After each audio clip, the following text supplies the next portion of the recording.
दोस्तों, क्या आपने कभी सोचा कि एक छोटी सी बात आपकी जिंदगी को उलट-पुलट कर सकती है? आज की कहानी एक भिखारी की है जो रेलवे स्टेशन पर भीख मांगकर दिन काटता था। मगर एक दिन एक रहस्यमयी व्यापारी ने उसे वो रहस्य बताया जिसने उसकी किस्मत बदल दी। इस प्रेरक सफर के लिए तैयार हैं? तो चलो शुरू करते हैं। एक छोटे से कस्बे के धूल भरे रेलवे स्टेशन पर एक भिखारी रहता था। हर रोज वो ट्रेनों में घूमता, यात्रियों से गुहार लगाता, एक सिक्का दे दो साहब, कुछ तो मदद करो, यही उसकी जिंदगी का ढर रहा था। लेकिन एक दिन कुछ अनोखा हुआ। एक लंबा चौड़ा आदमी चमकदार सूट में सजा प्लेटफॉर्म पर उतरा। भिखारी की आंखें चमक उठी। ये तो मालदार लगता है, उसने सोचा। आज तो किस्मत चमकेगी। वो दौड़ा और भीख मांगने लगा, मगर उस आदमी ने उसे रोक दिया। तुम बस मांगते रहते हो, कभी किसी को कुछ देते भी हो। भिखारी भौचक्का। साहब, मैं तो भिखारी हूँ, मेरे पास देने को क्या है? वो आदमी हल्का सा मुस्कुराया और बोला, अगर तुम कुछ नहीं दे सकते तो मांगने का हक भी नहीं। मैं व्यापारी हूँ, लेन देन का धंधा करता हूँ, मुझे कुछ दोगे तभी मैं तुम्हें कुछ दूंगा। इतना कहकर वो ट्रेन में सवार होकर निकल गया। भिखारी सन्न रह गया। ये क्या बात थी? मेरे पास तो देने के लिए कुछ भी नहीं। फिर भी उस व्यापारी की बात उसके दिमाग में अटक गई। दिन रात वो यही सोचता रहा, शायद मुझे इसलिए कम मिलता है क्योंकि मैं कुछ देता नहीं, मगर मैं भिखारी क्या दे सकता हूँ? 2 दिन तक वो इस सवाल से जूझता रहा। तीसरे दिन स्टेशन के पास टहलते हुए उसकी नजर कुछ फूलों पर पड़ी। पास के झाड़ियों में खिले रंग बिरंगे फूल। अचानक उसके दिमाग में जैसे बत्ती जली। क्यों ना मैं भीख के बदले फूल दूं?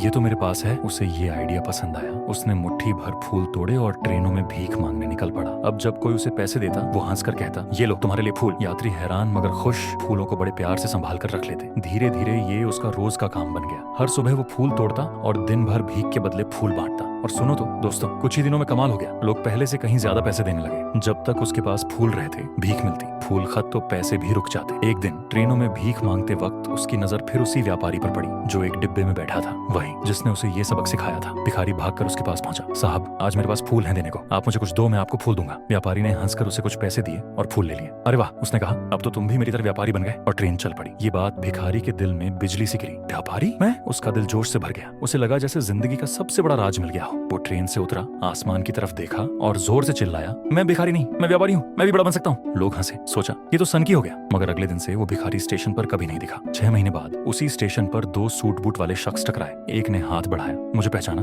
दूसरा बोला, नहीं, शायद पहली बार मिल रहे हैं। पहला हंसा, नहीं, तीसरी बार, मैं वही भिखारी हूँ जिसे आपने पहले लेन देन का नियम सिखाया और दूसरी बार कहा कि मैं व्यापारी हूँ। व्यापारी के मुंह से हवा निकल गई। तुम वो भिखारी, ये सूट, ये ठाठ? पुराना भिखारी जो अब भिखारी नहीं था बोला, हाँ मैं वही हूँ, मगर अब मैं फूलों का बड़ा व्यापारी हूँ। आपने सिखाया कि कुछ तभी मिलता है जब हम कुछ देते हैं। मैंने फूल बांटने शुरू किए। लोग भीख नहीं दे रहे थे, मेरे फूल खरीद रहे थे। मैं खुद को भिखारी समझता था, मगर आपने बताया कि मैं व्यापारी हूँ। मैंने फूलों का धंधा शुरू किया और आज मैं दूसरे शहर सौदे के लिए जा रहा हूँ। दोनों ने मुस्कान बांटी और अपने रास्ते चले गए। तो दोस्तों, इस कहानी का सबक क्या है? लेन देन का नियम। दुनिया का हर बड़ा व्यापारी इसी नियम से उभरता है। उस भिखारी ने अपनी सोच बदली और उसकी जिंदगी बदल गई। अगर हम खुद को छोटा समझते रहेंगे तो छोटे ही रह जाएंगे। बड़ा बनने के लिए बड़ा सोचना पड़ता है। तुम अपने बारे में क्या सोचते हो? क्या तुम भी अपनी सोच बदलकर कामयाबी की राह पकड़ सकते हो? कमेंट में अपनी कहानी बताओ, अपना बड़ा सपना साझा करो। चलो एक दूसरे को प्रेरणा दें। और हाँ, अगर ये कहानी तुम्हें पसंद आई तो लाइक और सब्सक्राइब जरूर करना।